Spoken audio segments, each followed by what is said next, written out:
There is a secret advanced spiritual practice that keeps an enlightened master permanently fixed in the ultimate reality.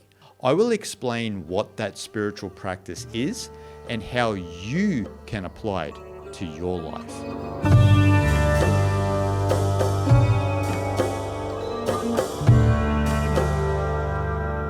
In the Mandukya Upanishad Kataka, there are 2 verses that explain this advanced spiritual practice.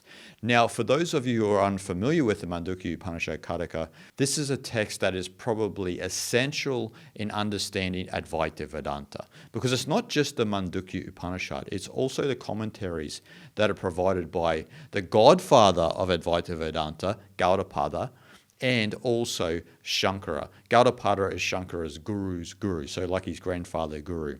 And so you don't find this practice in any other text. You only find this in the Mandukya Upanishad Kataka. And it is a practice for the knowers of Brahman, the ultimate reality, the ones who understand that oneness is the only reality, that the Atman within each and every one of us is identical with Brahman. Not the personality that we think we are, not the jiva, but the undifferentiated consciousness within you and me that connects us as one, which is Brahman. And so this practice, or I should say way of being, is usually only known by the knowers of Brahman, those enlightened masters and sages all throughout history. And so what is this practice? This practice is called a Sparsha Yoga. Now, first of all, Sparsha means relationship. Asparsha means no contact, no relationship, and essentially no association with anything, no objects. Not objects in the external world and not objects within our own mind. So not even objects of knowledge. And so you might think, well, that sounds pretty grim, no relationship, but you need to understand this in its proper context, which I'll explain to you, and why it is a heightened practice, particularly if you are interested in cultivating your awareness to see reality as it truly is. But before we get into it, I will read these 2 verses that actually explain what a Sparsha Yoga is. This yoga, which is not in touch with anything, is hard to be attained by all yogis in general. The yogis are afraid of it, for they see fear in it where there is really fearlessness. I salute this yoga known as the Asparsha, i.e., free from all touch, which implies duality, taught through the scripture, the yoga which promotes the happiness of all beings and conduces to the well-being of all, and which is free from strife and contradictions. Now let's unpack these 2 verses. You're probably asking, why would the yogis fear this type of knowledge? But you also have to remember that the yoga tradition and Advaita Vedanta are 2 different traditions, right? A lot of people will confuse this when they just come across Hindu philosophy. They think it's all one sort of system when there are differing systems and different philosophies. So in this sense, the yogis fear this type of knowledge because in some sense, yoga is a path of duality. There is Purusha, the pure consciousness that is the heart of our existence, and then there is Prakriti, nature, everything around us.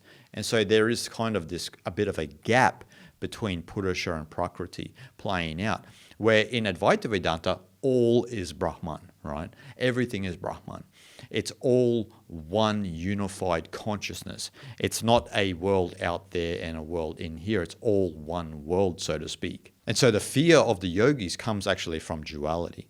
And this is not a criticism to the yogis that Gaudapada is speaking about. It's more so that the yogis are just not schooled in Vedanta philosophy. It's not a criticism. It's just that they don't understand this fearlessness that a Sparsha Yoga evokes. As I said, fear arises from duality.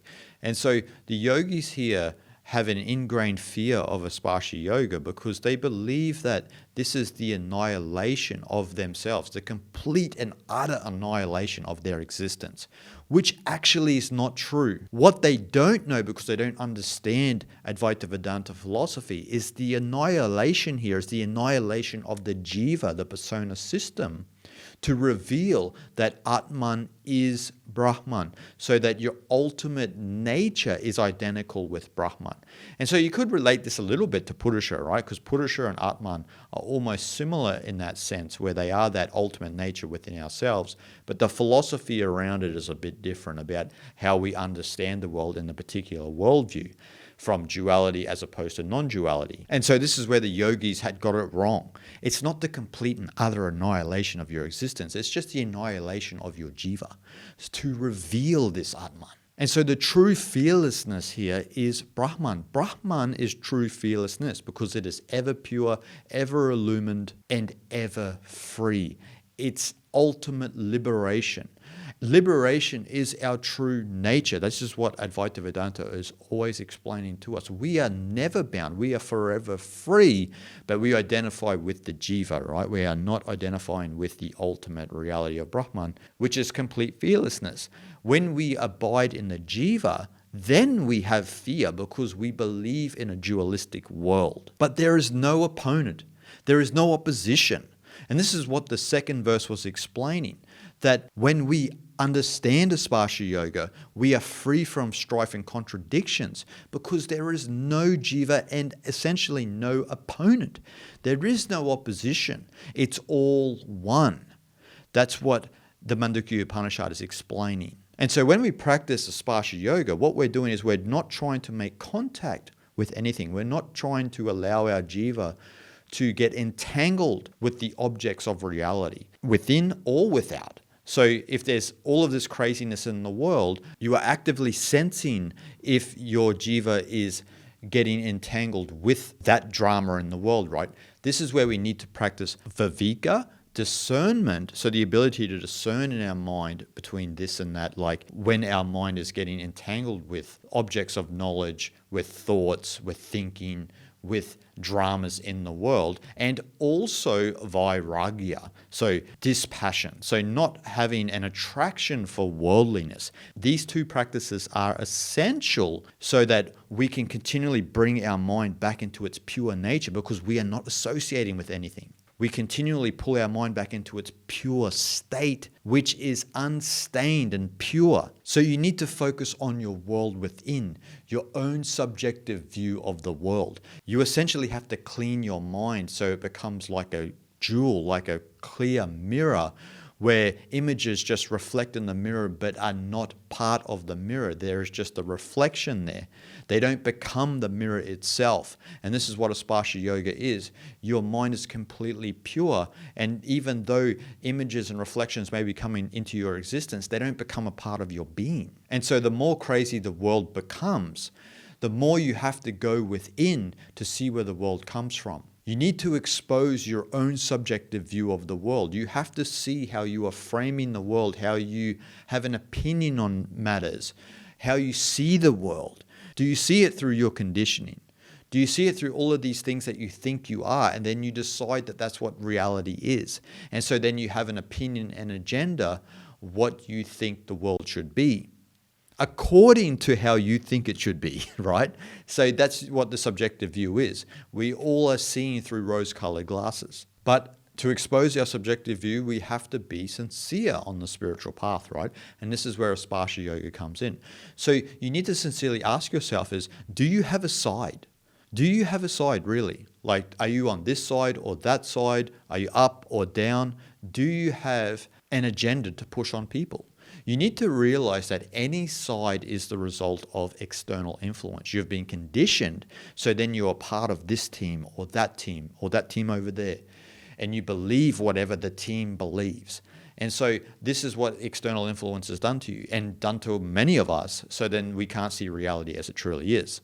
And so real selfishness then is to push this agenda onto others. That is what real selfishness is. A lot of people will say, oh, practicing Asparsha Yoga is selfish because you're just concentrating on yourself. You're not contributing to the world. And from an ultimate state, you're saying, why would I need to contribute to the world? Because my agenda will only cause more trouble and people will disagree with whatever that agenda is. You can't make everybody happy. And we are following the path of non-interference on the ultimate path, because you know that any agenda is what contributes to chaos. And so real selfishness is when you have an agenda and you're pushing it onto the world. And so this is what we understand when we practice Aspasha Yoga. And one practice that actually helps you abide in Aspasha Yoga is actually Neti Neti. Now, Neti Neti is a Sanskrit word, and it means not this, not that, or not this, not this. And so in this sense, from the Aspasha Yoga level, you need to apply Viveka with Neti Neti, where you have discernment and you're looking into your mind and also your mind's tendency to get entangled with the external world, and you need to continually say, not this, not that. That's not who I truly am. That's not the ultimate reality. But it's mainly an inner practice, because you are catching your thoughts and your conditioning, getting angry or entangled in certain things that are happening. But that's not who you truly are. You ultimately are the Atman. And this is what Aspasha Yoga is to continually pull you back into the Atman, what you truly are, and abiding in that. The only difference between us and a spiritual master is they have a permanent abidance in the Atman, because their way of life is Aspasha Yoga. It's not even a practice for them. It's a way of life. And so they don't make contact with anything. And that's something for all of us to think about on the spiritual path. The more we practice Aspasha Yoga and we don't make contact with anything in the world, and we don't make any relationship with anything in the world or any association with anything in the world, the more we understand the truth that oneness is the only reality. Shanti, Shanti, Shanti.